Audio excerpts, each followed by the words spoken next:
Բարև ձեզ, Եվրոմեդիա 24-ի տաղավարում այսօր զրուցելու եմ Հայաստանի վաստակավոր արտիստ Արսեն Գրիգորյանի հետ։ Բարև ձեզ, պարոն Գրիգորյան։ Բարև ձեզ։ Երեք հաղթանակի օրն էր, դրանից մեկ օր առաջ Շուշիի ազատագրման օրն էր, բայց մենք այդ տոները դիմավորում ենք որպես պարտված կողմ։ Ի վերջո, այսքան տարի է անցել, արդեն 5 տարի է անցել մեր այդ պարտությունից, ով է մեղավորը պարտության եւ հնարավոր է արդյոք այս պարտության շղթան մեկընդմիշտ կտրել եւ հաղթանակներ սկսել կառուցել։ Նախ ես շնորհավորում եմ բոլորիս մեր հաղթանակների արդիվ եւ ես պիտի ասեմ, եթե մեզնից խլվել են տոնը, այդ տոնական դրամատրությունը եւ այլն, ես միշտ էլ ասել եմ, այս վերջին ժամանակները բնականաբար դրամատրություններս առաջվա նման չէ, սակայն հաղթանակը ոչ ոք չի կարող խլել մեզանից, այն հաղթանակը, որի համար հազարավոր հայորդիներ իրենց կյանքը զոհեցին, իրենց չխնայեցին իրենց կյանքը ազատագրման համար եւ պաշտպանության համար մեր հայրենիքը։ Այնպես որ կարծում եմ, որ այդ դրամատրությունը կամաց մենք կարող ենք փոխել, եթե ունենանք այդ կամքը իբրև ժողովուրդ ազատագրելու կրկին մեր գրավյալ հողերը եւ նորից կերտել հաղթանակներ։ Մենք իհարկե կարող ենք նորից վերականգնել մեր այդպես հաղթարշավը, որովհետեւ ես միշտ էլ այդպես եմ մտածել, խնդիրը այսօր ավելի շատ պատերազմը ինքնության դեմ է, եւ եթե մենք այ խալխլվի, այնինչ որ մենք այսօր տեսնում ենք այդ նշանները, այսինքն զուտ պատմության առումով, լեզվի առումով եւ ընդհանուր արժեքային համագարքի այդպես վտանգված լինելը մենք տեսնում ենք ամեն օր, եթե մենք թույլ չտանք դա, կարծում եմ մենք կարող ենք կրկնել այն ինչ որ եղել է պատմության ընթացքում։ Այսինքն օրինակ միշտ եմ բերում այս օրինակը, մենք 8 տարից ավել մենք գործրել էինք մեր պետականությունը, սակայն մեր ժողովրդի, մեր ազգային ինքնության պահպանման շնորհիվ մենք կարողացանք գալ հասնել մինչև 1918 թվական եւ Սարդարապատում մենք կարողացանք ջախջախել այն ժամանակ էլ հզորագույն բանակներից մեկին Թուրքիայի բանակը ջախջախել եւ վերակերտել մեր պետականությունը, այնպես որ ես գտնում եմ հիմնական շեշտը պետք է դնենք մեր բարոյահոգեբանական վիճակի վրա եւ մենք թույլ չտանք որ խախտվի այն ամեն ինչ որ մենք կերտել ենք դարերի ընթացքում, դա մեր ինքնության հետ կապված եւ մեր ինքնության բաղադրիչ բոլոր մասերի հետ կապված, մենք պետք է նախանձախնդիր լինենք եւ այսօր շատ կարեւոր է սա եւ իմիջիայլոց մենք խոսել ենք այս ամենի մասին, իմ հիմնական մասնակցությունը նման հաղորդումների, նախ շնորհակալ եմ հրավերի համար, հիմնական մասնակցությունը այս ուղերձն է, այսինքն մենք չկորցնենք մեր հանդեպ ինքնավստահությունը, ինքնաճանաչությունը, հայրենաճանաչությունը, մենք այդ ամեն ինչը չկորցնենք, մեր ժողովուրդը հրաշք ժողովուրդ է, իրականում հրաշք ժողովուրդ է, մենք հրաշք ժողովուրդ ենք, ուղղակի ինչ որ ընդհատակ է գնացել, այն լավագույն հատկությունները ընդհատակ են գնացել եւ մենք պետք է ամեն օր յուրաքանչյուրս իր հերթին չխնայի ոչ մի բան, ոչ ժամանակ, ոչ ֆիզիկական հնարավորություններ, ոչ մասնագիտական ամեն ինչ պետք է ներդնի, որովհետեւ մեր այս մեջից այնինչ որ այսօր գնացել է ընդհատակ մենք առաջ վերենք, որովհետեւ միայն դրանով է որ մենք հողը պահող է պետք, հողը սիրող է պետք, բեդությունը պահող է պետք, բեդությունը սիրող է պետք։ Այսինքն եթե մեր մեջից այսօր մեր հիմնական ցավը ինչի մեջ է։ Մեր հիմնական ցավը իրար նկատմամբ այս ադելության մթնոլորտը, որ տարածված է իմիջիալոց հիմնականում վիրտուալ հարթակներում եւ երբեմն տարածվում է նաեւ իրականության մեջ, բայց եթե մենք վիրտուալ այդ դիրույթից դուրս գանք, մենք կյանքում օրինակ ես շատ այցելություններ եմ ունենում, շփումներ եմ ունենում մեր ժողովրդի հետ տարբեր մարզերում անընդհատ ես պիտի ասեմ, այն ինչ որ իրականության մեջ կա, չի համապատասխանում այդ վիրտուալ Facebook եւ այլն այդ հարթակների այդ մթնոլորտի հետ։ Կեղծ իրականությունը, հա Facebook։ Այո, ես կարող եմ ասել այդպես, ամբողջությամբ կեղծ չէ, որովհետեւ եթե ամբողջությամբ կեղծ լիներ, ինքը կխեղդվեր միանգամից։ Կան բաներ, որոնք որ իրականությանը համապատասխանում են, բայց կան բաներ նաեւ մարդիկ իրենք այդ շեշտադրումը դնում են այդ բացասական երևույթների վրա, նույն լրագրողները, նույն մեդիա դաշտի ներկայացուցիչները, նույն քաղաքական գործիչները, նույն մշակույթի տարբեր գործիչներ, բան ընդհանուր առմամբ իրենք պետք է զերծ մնան այդ ամեն ինչից, որովհետև բացասական այդ երևույթները միշտ էլ եղել են, միշտ էլ կլինեն, բայց պետք չի շեշտը դնել դրա վրա, ֆետիշացնել, անընդհատ օրինակի համար մեկը ինչ որ մի բան եղավ մեր հասարակության մեջ, որ այնքան էլ հարիր չի հային, ինչի՞ է այդքան քարոզում դրա մասին հանրահրճակում։ Ավելի լավ է չխոսել դրա մասին, ավելի լավ է խոսել, որ մենք այն ժողովուրդն ենք, որ որտեղ հայտնվել ենք աշխարհով մեկ, զարդն ենք եղել, զարդարեր ենք դվյալ բեդության համար, մենք իսկապես զարդ ենք եղել ու նպաստել ենք այդ երկրի զարգացմանը, որովհետև մենք արարող ժողովուրդ ենք։ Հիմա այստեղ այս մթնոլորտը պետք է մենք կարողանանք այդպես դուրս հանել մեր մեջից եւ դժբախտաբար Facebook եւ այլ մնացած վիրտուալ հարթակները ազդեցություն ունեն։ Պիտի չհավատալ են ամեն ինչի։ Պետք է հավատալ մեր ժողովրդի այն որ մենք այդպես ենք դաստիարակվել, որ մենք դարերի խորքից եկել հասել ենք մինչ այսօր եւ պետք է գնանք մինչեւ դարերի խորքը եւ ունենք այդ ներուժը, ունենք այդ որակը, իբրև ժողովուրդ, իբրև ազգ, ունենք այդ ամեն ինչը։ Պարոն Գրիգորյան, երեք Մոսկվայի Կարմիր հրապարակում շքերթ էր, բայց Հայաստանը այնտեղ զորախումբ չուներ եւ վերջին տարիներին մեր բանակի հետ կապված նաեւ ոչ միայն այս դրվագով, նաեւ հայտարարություններով կարծես բանակը մղվում է երկրորդ պլան, որ խաղաղության հաստատման մեջ բանակը չունի առաջնային դերակատարություն։ Ձեր կարծիքով պետական քաղաքականություն կա բանակի նշանակությունը նվազեցնելու եւ ձեր կարծիքով ինչ նշանակություն ունի բանակը դանապես պետության կայացման եւ անվտանգության համար։ Կարծում եմ դա սահմանադրության մեջ է ամրագրված, այսինքն մենք պետք է ունենանք մեր բանակը, մեր զինված ուժերը, որի հիմնական դերակատարումը պիտի լինի մեր անվտանգության ապահովումը եւ դարածքային ամբողջականությունը։ Սա արդեն ամրագրված է։ Իսկ ինչ վերաբերում է իմ պատկերացմամբ, ուրեմն հիմնական երաշխավորը մեր պետության անվտանգության դա զինվորն է եւ զինվորականը, այսինքն բանակը։ Մենք պետք է ամեն ինչ անենք, տեսեք, երբ շատ էին խոսում այդպես, որ բանակ, ինչի ես ուղարկում որդուդ բանակ եւ ասում էի, նայեք, ես այդպես եմ ապրում։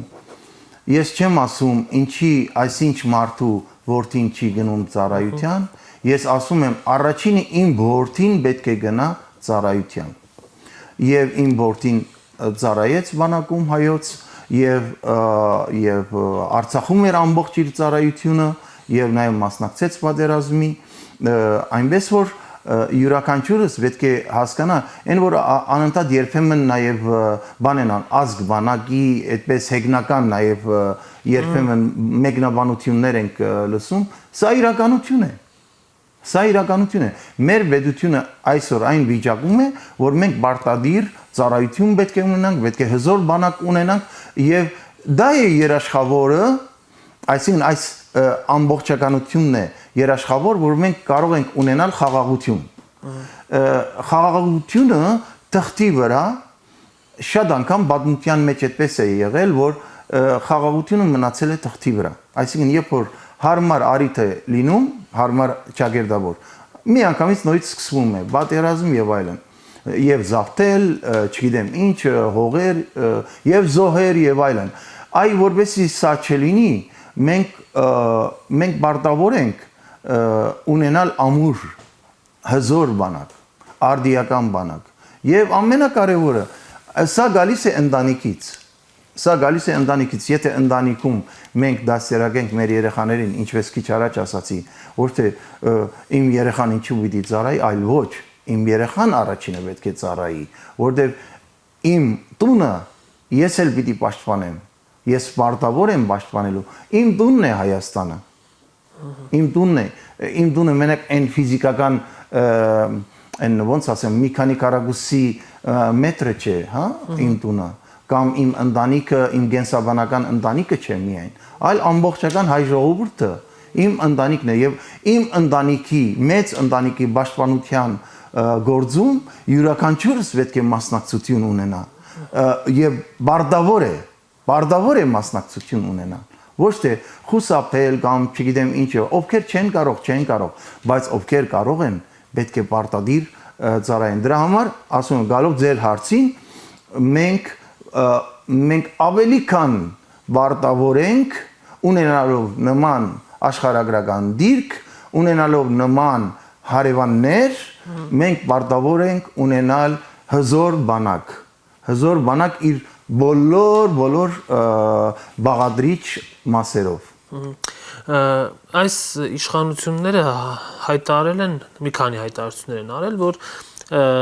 ցեղասպանության ճանաչումը չպետք է լինի Հայաստանի արտաքին քաղաքականության օրակարգ, մենք պետք է մեկընդմիշտ մոռանանք Արարատ լեռան մասին, որտեղ Հայաստանի ամենաբարձր գագաթը Արագած լեռն է։ Ձեր կարծիքով սա ուրացում է արդյոք թե ոչ եւ ինչ հետևանքներ մեզ համար կունենա։ Մենք դրա արդյունքում խաղաղություն կստանանք, թե կստանանք ոչնչացում։ Նայեք, ես պիտի գամ ընտանիքից, օրինակի համար դուք սերվել եք մի ընտանիքից, որը այդպես եւ գենատ ծառ ունեք, չէ, այսինքն ընտանիքի այդպես եւ այլն։ Դուք չեք կարող ասել, չէ, որ օրինակի համար ես կորինն եմ, հայրս կա, Պարկ Աստծո եւ այլն, ել մնացածի մասին ես չմտածեմ, թե որտեղից եմ եկել եւ այլն։ Եթե չկա այդ անցյալը, եթե դու ուրանում ես, ուրեմն ապագա էլ չի լինելու, գալիք չի լինելու։ Դրա համար նաև գալով մի կարևոր բան կա, որ ես պիտի ասեմ, Արագածի եւ Արարատի հակադրությունը եւ տարբեր հակադրություններ, որոնք որ հիմա այդ թեզերը տարածված են մեր հասարակության մեջ, հեչ պարտադիր չէ բերել դնել հակադրության մեջ, այսինքն Արագած թե Արարատ։ Եվ որոշ մարդիկ թույլական կամ չգիտեմ ինչ սկսում են իրենք էլ այդ նույն թեզով առաջնորդվել, իրենց նաև Facebook-յան այդպես պատերին արդեն փոխել Արագած դնել եւ այլն։ Դա ծիծաղելի է նաև։ Ես մի բան գիտեմ, մենք երբ որ ասում ենք, որ Արագածը Հայաստանում է, պետք է նշենք Հայաստանի վարչական տարածքում, այսինքն Հայաստանի Հանրապետության տարածքում այժմյան Արագածն է, բայց մեր Սուրբ Լեռը Արարատը ամբողջական Հայաստանի տարածքում է, այսինքն կա Հայաստան աշխարհ եւ կա Հայաստանի Հանրապետություն։ Եթե մենք եւ ընդհանրապես անիմաստ է դնել հակադրության մեջ, եւ այսօր մենք շատ ենք հանդիվում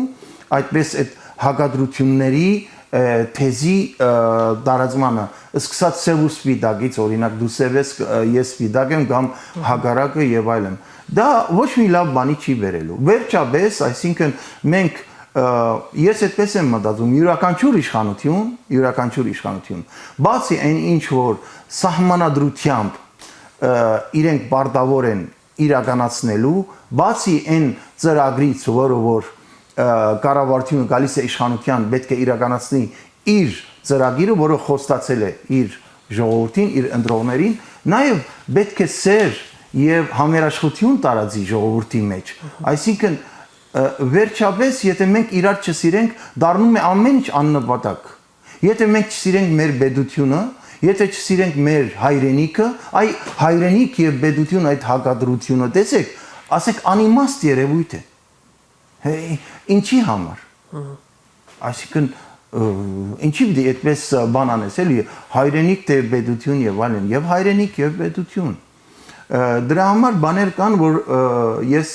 նորից պիտի ասեմ, մենք պետք է ավելի փորձենք մտածել այս ամեն ինչի մասին ավելի հոգևոր դաշտում, ավելի բարոյահոգեբանական այդպես դաշտում եւ ամուր լինենք այդ իմաստով, ամուր լինենք։ Չթողնենք Հայաստանը գնալ, երբ որ ասում ենք մենք սիրում ենք Հայաստանը, մենք եւ այն երգում ենք հայրենասիրական երգեր, երգում ենք երգեր, որոնք որ ծնված են մեր հերոսներին եւ այն, բայց այդ ինչ որ մի ժամանակ երբ որ ունենում ես նեղ խնդիրներ անձնական կլինի կամ չգիտեմ ինչ, թողնում ես Հայաստանից գնում ես։ Այ օրինակի որ այդ ամեն ինչի մասին պետք է մենք մտածենք։ Ինչ է լինի, ես Հայաստանում եմ։ Ինչ է լինի։ Սիրում եմ այս իշխանությունը, չեմ սիրում այս իշխանությունը, դա երկրորդական բան է։ Բայց ես իմ հայրենիքը սիրում եմ։ Ես իմ հայրենիքը սիրում եմ եւ հայրենիքիս համար պատրաստ եմ ամեն ինչ անելու եւ ես ապրում եմ, փորձում եմ ապրել մենքով եւ ես խնդրում եմ բոլորին թող հատկապես այս ժամանակներում երբ որ ամբողջ աշխարհը դատնու վրա է աշխարհակաղակական չգիտեմ ինչ խարդավանքներ, խաղեր եւ այլն, մենք ավելի քան երբևէ պետք է ամուր լինենք, իբրև ժողովուրդ ամուր պիտի լինենք եւ մենքով ապրենք բոլորս, մտածենք մեկս մյուսի մասին, ընդանուրի մեջ ես էլ կամ, բայց եթե ես մտածեմ միայն իմ մասին, եսով ապրեմ, մենք չի լինելու, մենք չկա։ Դրա համար ես խնդրում եմ եւ գրքին ես շատ եմ խոսում դրա մասին, նաև օգտվում եմ այս առիթից եւ խնդրում եմ բոլորը թող մտածեն ընդհանուր մեր տան մասին եւ ընդհանուր մեր ընտանիքի մասին, որը գոչվում է հայ ժողովուրդ։ Պարոն Գրիգորյան, վերջերս Հայաստանի եւ Ադրբեջանի համապատասխան ուրեմն արտաքին գործերի նախարարությունները համաձայնեցրել են խաղաղության պայմանագրի տեքստը եւ մնում է միայն դա ստորագրել։ Քաղաքական մասը մի կողմ, զուտ որպես հայ մարդ, քաղաքացի, դուք ինչ եք կարծում, այդ խաղաղությունը, որի մասին ամեն օր խոսվում է, արդյոք հնարավոր է եւ եթե հնարավոր է, ապա ինչ նախադրյալների առկայության պարագայում։ Ես այդպես եմ մտածում, որ նախ խաղաղության պայմանագիր եւ այլն, հետո դարձրեցին համաձայնագիր, հետո համաձայնվելու համար համաձայնագիր եւ այլն, այդ ամեն ինչը ես կարծում եմ, որ շատ ավելի հեռու է, շատ հեռու է խաղաղություն հաստատելու մեր տարածաշրջանում, մեր այսինքն Հայաստանի եւ Ադրբեջանի միջև նորից պիտի հետ գնամ։ Մենք մեր մասով պետք է մտածենք։ Նայեք, Ադրբեջանը ինքը հզորացնում է իր ռազմական ունակությունը, իր բանակը։ Մենք պետք է անենք